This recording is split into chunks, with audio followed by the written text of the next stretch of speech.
Kaom Command is a new unique helmet added to the game in patch 3.25, and it's obtained as a reward for shipping resources to either Nakanu or Teoni. You can narrow down your chances of looting this item from shipping rewards by shipping specific resources. I'll link ZED's video in the description below, which is all about shipping rewards. There's a ton of useful information in that one, so it's definitely worth a watch. Now, Kaom Command is a Warcry themed helmet which provides some Warcry area of effect and increased Warcry speed, and there's also a life roll on there which would have been somewhat decent last patch but pales in comparison to the amount of life you can now obtain on rare helmets. But the important stat on this new helmet is its unique modifier.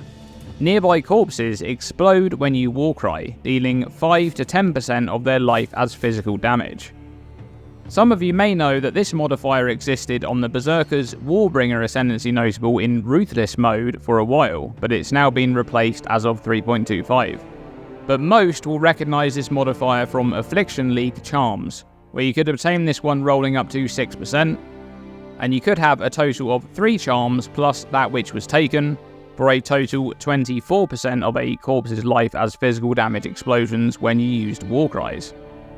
So this helmet on a max roll of 10% is significantly weaker than what was possible in Affliction League, but here's the thing, the corpse explosion builds in Affliction League, they were really strong. The footage in the background is Subtractum's build from Affliction League, which was using this modifier on charms.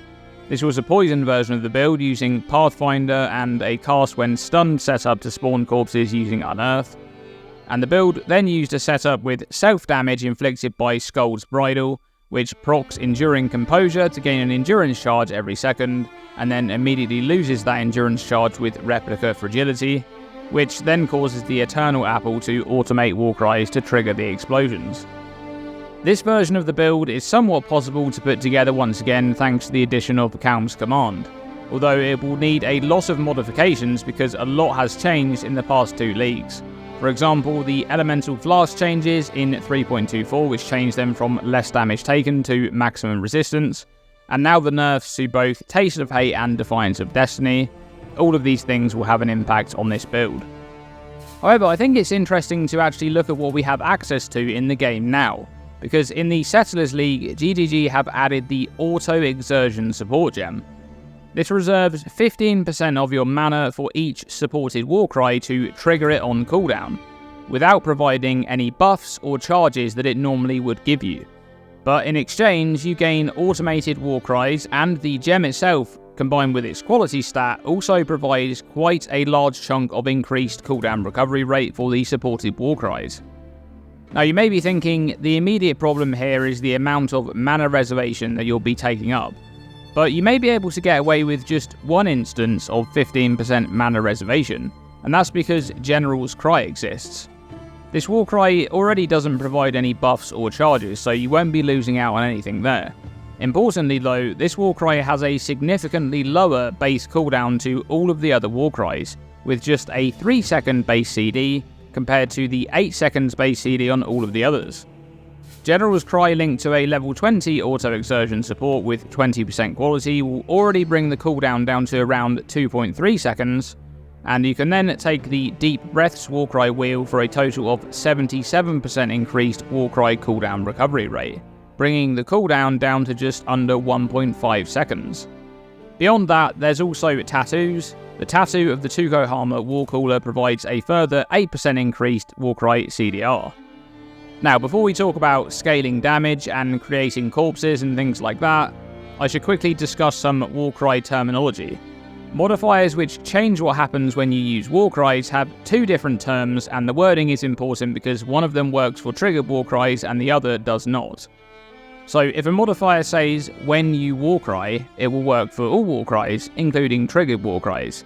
But if a modifier says when you use a Warcry, it will only work for Warcries you use yourself and not triggered Warcries.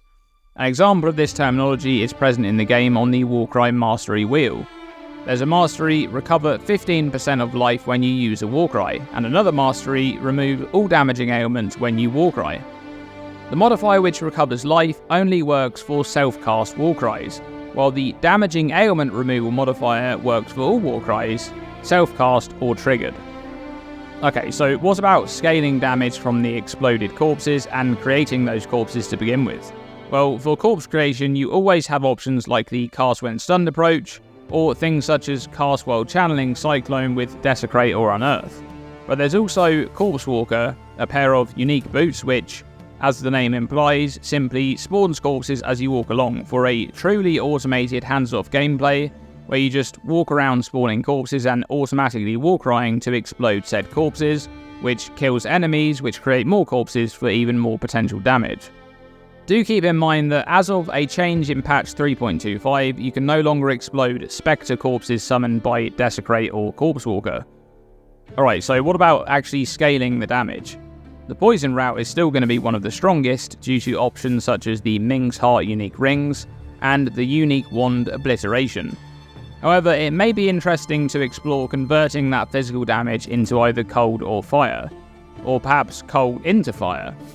Hatred was nerfed in 3.25, but the change increased the amount of physical as extra cold you receive from the aura, so that's one of the options you can look at.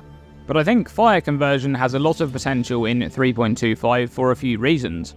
Herald of Ash was buffed for this type of build, as it lost its more spell fire damage component, which wouldn't have affected this type of build anyway, and the Fizz as extra fire part of the ability was buffed. Add to that the new Infernal Cry buff, which grants physical damage as extra fire damage based on Warcry power, which you could self-cast in such a build and scale duration so you can keep the buff up all of the time. Once you've actually chosen one of the options and you sort of go into that build, the interesting part now is going to be actually scaling the damage output, because like a normal skill, you can't just socket in support gems to increase the damage. The only way you can do this is by scaling corpse life, which is a rare stat these days, and making use of generic global damage modifiers. There's a lot of different routes you could go down for building around the new Kaom Command helmet, and I just wanted to highlight this item in this video because I think it's a really fun helmet which will create some fun and very different types of builds. I do hope this one goes core in the game past 3.25. Thanks for watching this video, and thank you for your ongoing support. As always, stay tuned and stay safe.